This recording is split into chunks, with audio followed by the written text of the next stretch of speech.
ഇന്ന് ചോറിനൊപ്പം വഴുതനങ്ങ കൊണ്ടുള്ള ഒരു ഈസി റെസിപ്പിയാണ് കേട്ടോ. നിങ്ങൾ ട്രൈ ആക്കിയിട്ടുണ്ടോ ദഹി ബംഗൻ?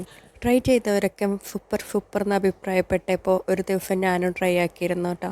എനിക്ക് ഭയങ്കരമായിട്ട് ഇഷ്ടപ്പെട്ടു. ഞാൻ കട്ട ഫാനായിപ്പോയി. ആശാനൊരു ബംഗാളി ഡിഷാണെങ്കിൽ നല്ല മലയാളിത്തുള്ള ഒരു ടേസ്റ്റാണ് കേട്ടോ. നമുക്ക് നന്നായി ഇഷ്ടപ്പെടും.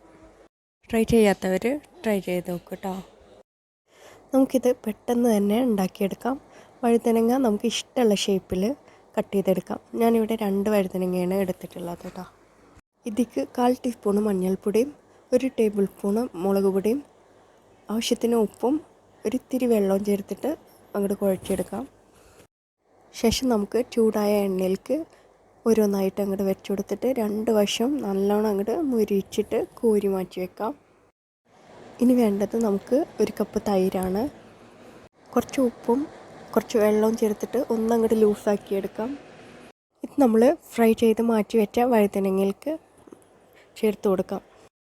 1 ടീസ്പൂണ് വെളിച്ചെണ്ണ ചൂടാക്കി 1/4 ടീസ്പൂണ് ചെറിയ ജീരകവും 2 ഉണക്കമുളകും 2 ചുവന്നുള്ളി അരിഞ്ഞതും ഒരിത്തിരി കറിവേപ്പില മൂത്ത് വരുമ്പോൾ ഒരു നുള്ള് മുളക് പൊടിയും കൂടെ ചേർത്ത് നമുക്കിതിലേക്ക് ചേർത്ത് കൊടുക്കാം. എല്ലാം കൂടെ മിക്സായി വരുമ്പോൾ ഒരു പൊളി ടേസ്റ്റ് തന്നെയാണ് കേട്ടോ. ഫ്രൈ ചെയ്ത വഴുതനങ്ങയും തൈരും എല്ലാം കൂടെ ചേർന്നിട്ട് ചോറിലേക്ക് പൊളിയാണേ.